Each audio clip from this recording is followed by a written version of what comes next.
Hi everyone. In this video, I'm going to take you through the process of turning a resin hollow form and explain some of the technique along the way in some detail. So if you're new to wood turning or already have some experience with it, hopefully you'll find some value here. If this is your first time watching one of my videos and you like what you see, please smash that like button.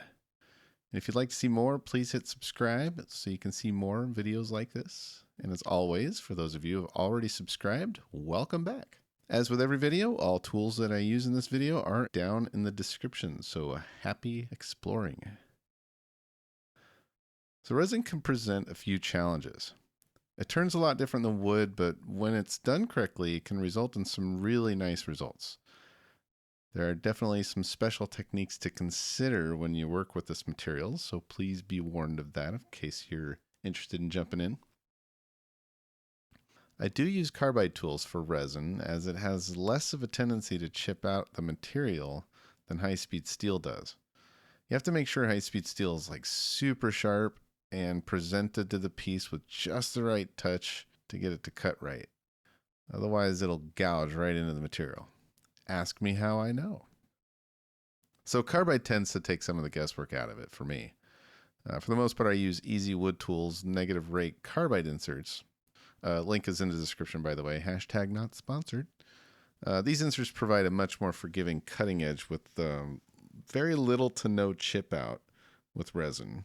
And that's because of the angle of the cutting edge.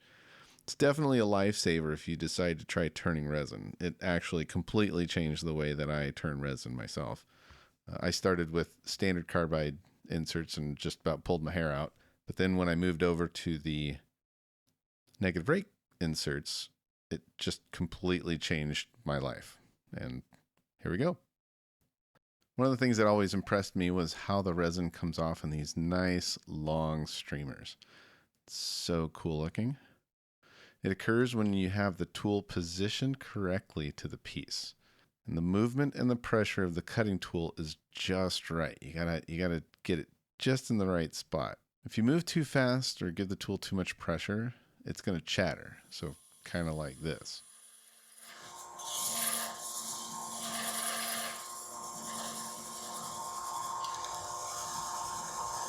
You won't just hear the vibration. You'll also see the resin come off in flakes instead of streamers, and it'll kind of have a weird vibration to it in your hand. The key here is to reduce the pressure and take slower passes across the piece. It tends to slow the turning process, but the results will be much better. So let me just say that turning resin is a lesson in patience, for sure. Depending on the piece, it can take me about 4 times longer than it does to turn a piece out of wood, for me anyway. Part of that is experience, but for the most part, resin really does demand a slower approach.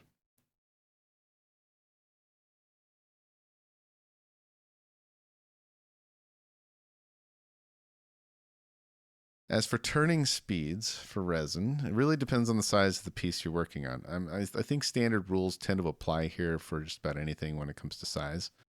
But let's say for pens, if you're working on something that's small, around 1 inches in diameter, you can crank that speed right up to around 2,500 RPM or even up to 3,000. I mean, small items can go very, very fast and you need that high speed. But when you're working with larger pieces like bowls or hollow forms that are much bigger in size, you kind of have to go by feel. If you go too slow, the tool will catch, and if you go too fast, it tends to skim over the surface without cutting efficiently. So I find that turning anywhere between 500 and 1000 RPM tends to be a pretty decent range. For this particular piece, the diameter was around 6 inches, so I could naturally get away with a higher speed once the piece was all trued up. I start around 4 to 500 RPM just to get my rough cuts worked in. This one didn't have a whole lot of wobble to it, so I could start kind of fast. If it is imbalanced, you want to start slow and work your way up, as you would with any other piece. Again, a lot of it really comes down to feel. So if the tool chatters, you might speed up the lathe by about 50 or 100 RPMs and see how that goes. You're basically looking for improvement with either direction in speed. So keep in mind that I have sped up a lot of this video, so it may look like I'm moving at a faster rate than what should be taken. So you want to start slow and easy, practice as much as possible to get a good feel for how the tool reacts to the resin. Eventually, I do kick it up to around 1000 RPM, I think, for this piece, which in some cases can be a little bit fast, but I found that this speed worked really well for the tools that I was using. Again, your results may vary, so please take that as it is.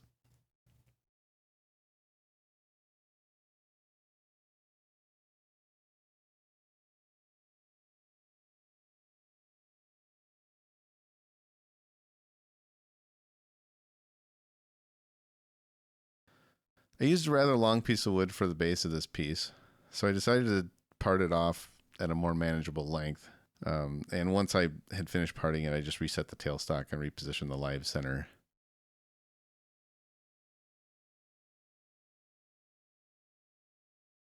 I did go back into the wood with the parting tool to make a tenon for mounting a bull chuck.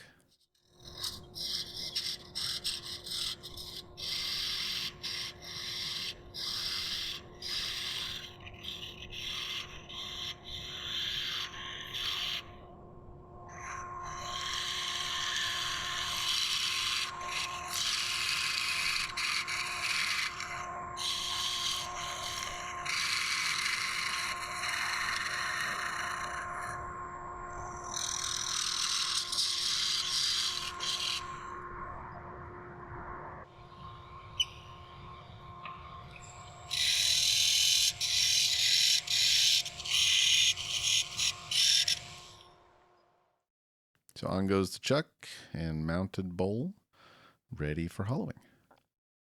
So once the piece is mounted in the chuck, it might have a small bit of play to it, so I always tend to go back over the outside of it to true it up. It also gives me a chance to get a more final look while I'm in the process of this. One key point with turning resin is to take very shallow cuts. You have to be careful not to shove the tool into the piece you're working. How do I know?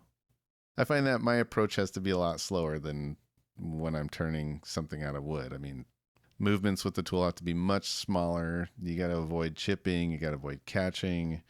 I almost destroyed one of the first pieces I made because I presented the tool at a very aggressive rate, I guess you'd say, and I just about shattered the material. So please, if you do this, just take care when bringing your tool into contact with the wood. You can absolutely just destroy a piece very fast if you're not careful.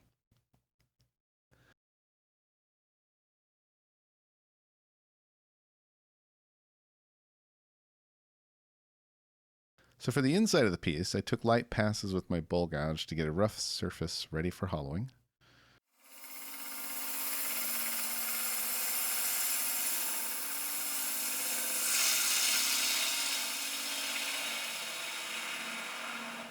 I also took the opportunity to shape the top outer edge of the hollow form. One of the things that took me so long with this particular step was that I had a void in the resin at the contact between the resin and the wood. So I was trying to kind of turn it down to get rid of that void. This came about as an air bubble that didn't quite make it up to the surface after I poured the resin. I try my best to avoid this, but it still happens, depending on the circumstances.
I want to point out here that the surface of the wood has a pattern. You probably see that.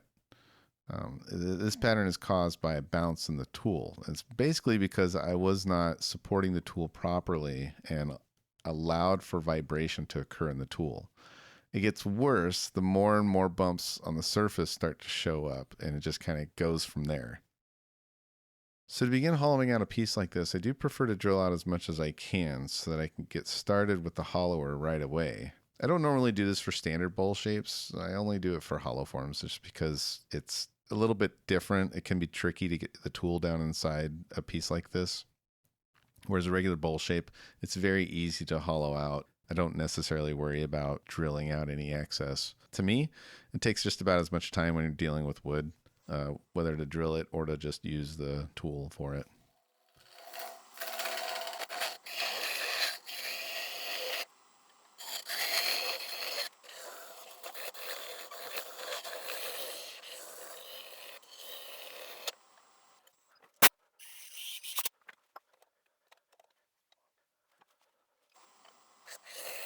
To get the undercut of the lip on a hollow form like this, I do use a swan neck carbide tool. So this tool is great for achieving an undercut, and the results look really nice. But I will warn you, if you're interested in using a tool like this, it takes a lot of practice and patience. You have to take very light cuts and move slowly, otherwise you risk damaging the piece or potentially injuring yourself. So please be careful there. These things like to catch really bad. What I found works extremely well for me is a tool post that Sorby makes. It's basically a flat bar that you can position inside the piece when turning in tight spaces. This was like magic to me and made a huge difference by supporting the tool enough to avoid twisting and catching. I do recommend getting instruction on the tool before attempting to use it. I made the mistake of trying to learn it myself, and I really kind of wish I had had somebody there to guide me through what I needed to know. So please learn from my mistake and get help if you decide to try this tool out. It is fantastic. You get some really neat results, but it takes a lot of patience. So that's the best advice I can give you.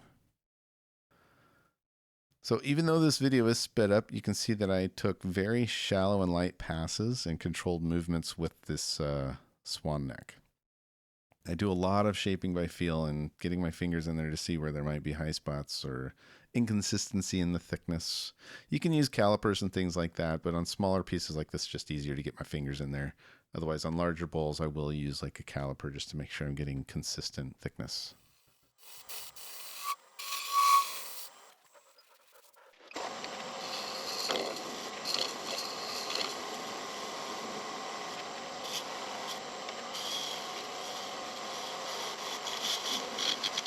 Once I got the shape I was looking for, I was able to move on to the finishing stage. Started with sanding as normal. However, resin is super sensitive to sanding, so you have to start with a higher grit than you normally would think you'd need. I usually start between 220 and 320 grit, depending on how rough it is. And then I'll work my way all the way up to 3000 grit. I finish it up with a set of polishing compounds that are made for vehicle paint jobs. This is a multi-step grit system that works really well with resin. However, there are multiple ways to achieve a fine polish. Like there's micro mesh that you can use that's with water. You can even apply a gloss finish with another resin. There actually are finish resins out there that you can use. So there's tons of options. So do some exploring here on the finishing side of it and see what works best for you. So my final step for this piece was to turn it around and mount it in a set of coal jaws. This allows me to take down the tenon and finish up the bottom of the piece itself. I always like to support pieces in the coal jaws with a live center just to keep it from flying out of the coal jaws. Again, how do I know? Because let me just say it can happen.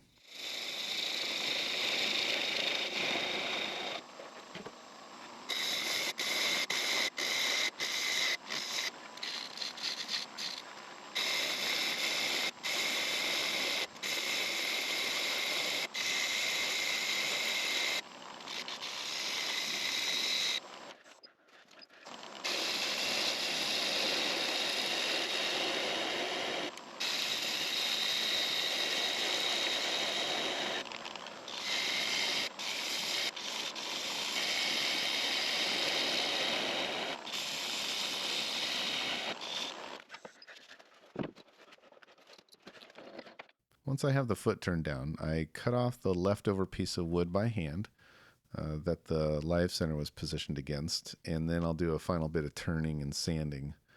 Add the brand, and then finish up the wood with some wax, and this pretty much wraps up the project.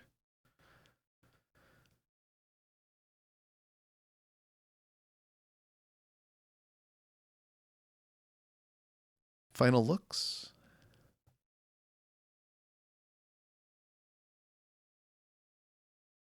I hope you enjoyed watching this as much as I enjoyed making it. And so thank you for watching, and I hope you have a great day.